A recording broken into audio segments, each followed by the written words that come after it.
Imaginez une intelligence artificielle qui aurait une mémoire parfaite, une IA qui ne pourrait tout simplement pas inventer de faits.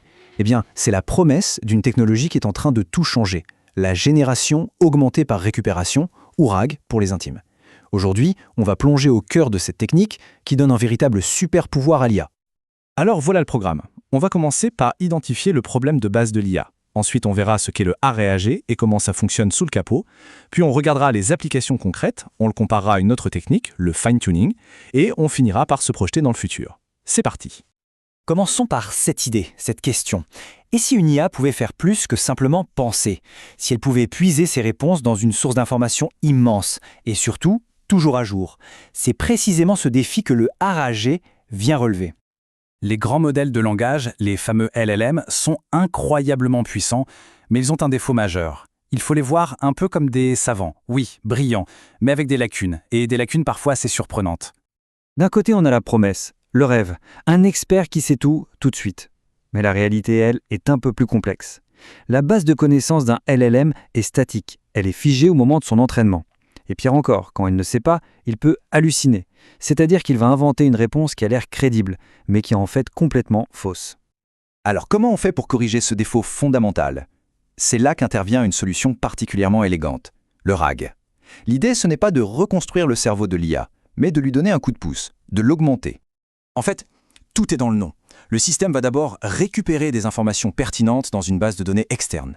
Ensuite, il va utiliser ces infos pour augmenter la question initiale. Et enfin, le LLM va générer une réponse, mais cette fois basée sur des faits concrets et à jour. Cette analogie est parfaite. Elle montre bien la différence fondamentale. Le fine-tuning, c'est une opération lourde, coûteuse, qui revient à modifier en profondeur les compétences du chef. Le RAG, c'est beaucoup plus agile. On ne touche pas au chef, on lui donne simplement accès à la bonne information au bon moment. C'est plus léger et surtout bien plus facile à mettre à jour. D'accord, mais en pratique, comment ça marche, cette bibliothèque de recettes? Le processus, au fond, est assez simple et se passe en 2 grandes étapes. Tout commence par une phase de préparation qu'on appelle l'indexation. On la fait en amont, une bonne fois pour toutes. Et ensuite, à chaque fois qu'une question est posée, le système enclenche la 2e phase, en temps réel, la récupération suivie de la génération. Allons voir ça d'un peu plus près. L'indexation, c'est donc la construction de notre bibliothèque. On prend une masse de documents, ça peut être des PDF, des pages web, n'importe quoi, on les découpe en petits morceaux, des chunks. Chaque petit morceau est ensuite transformé en une sorte de signature numérique, un embedding, et tout ça est stocké dans une base de données très spéciale, une base de données vectorielle. Et maintenant, c'est là que la magie opère. Quand une question arrive, elle est elle aussi transformée en vecteur. Le système va alors chercher dans sa base de données les morceaux de documents dont les vecteurs sont les plus proches, sémantiquement parlant. Ces extraits les plus pertinents sont alors collés à la question initiale et envoyés au LLM. Le modèle a donc tout le contexte nécessaire pour générer une réponse fiable et précise. La technologie clé qui permet tout ça, ce sont les vector embeddings. C'est un nom un peu technique, mais l'idée est simple. C'est une façon de transformer le sens des mots et des phrases en coordonnées mathématiques. Du coup, la recherche ne se fait plus sur des mots-clés, mais sur la proximité de sens. C'est comme ça que le système comprend que capitale de la France et la ville lumière sont des concepts très très proches. Bon, la théorie c'est bien beau, mais dans la vraie vie, ça donne quoi? On va voir que le RAG est déjà en train de complètement transformer des secteurs entiers. Dans la santé, on a des outils qui aident les médecins en leur donnant accès aux toutes dernières recherches. Dans le service client, les chatbots peuvent enfin donner des réponses précises basées sur le dossier du client. Dans le droit, la finance, l'éducation, le RAG devient un assistant surpuissant capable de naviguer dans des montagnes d'informations spécifiques à un domaine. Et cet impact, il n'est pas seulement qualitatif, il est aussi très concret sur le plan économique. On voit des entreprises qui obtiennent un retour sur investissement multiplié par 5 en moins d'1 an. Ça prouve que la précision et l'efficacité apportées par le RAG ont une valeur commerciale énorme. À ce stade, une question se pose.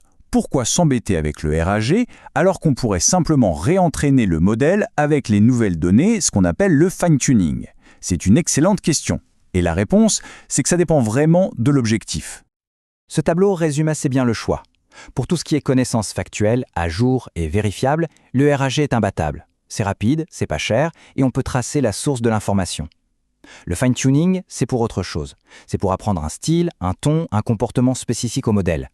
La vérité, c'est que ce n'est pas l'un ou l'autre. Souvent, la meilleure solution, c'est de combiner les deux. Le RAG, tel qu'on le connaît aujourd'hui, n'est qu'un début. La technologie évolue à une vitesse fulgurante vers des systèmes encore plus intelligents, plus autonomes. On est parti d'un RAG assez simple, presque linéaire, on évolue vers des RAG modulaires, plus flexibles, et la prochaine grande étape, c'est ce qu'on appelle le RAG agentique. Là, le LM ne fait plus que répondre, il devient un agent proactif, une sorte de détective qui peut décomposer une question, faire plusieurs recherches et même se corriger lui-même pour trouver la meilleure réponse. Et l'évolution ne concerne pas que le texte. Le futur du RAG est multimodal. On parle de systèmes capables de puiser leurs informations non seulement dans des textes, mais aussi dans des images, des enregistrements audio, des bases de données structurées. Imaginez les connexions que l'IA pourra faire. Tout ça nous amène à une question de fond. Avec des technologies comme le RAG, l'IA est en train de muter. Elle passe du statut de simple machine à réponse à celui de véritable partenaire. Un partenaire pour la recherche, pour la découverte. Un partenaire qui n'a pas seulement des connaissances, mais qui sait où et comment aller les chercher.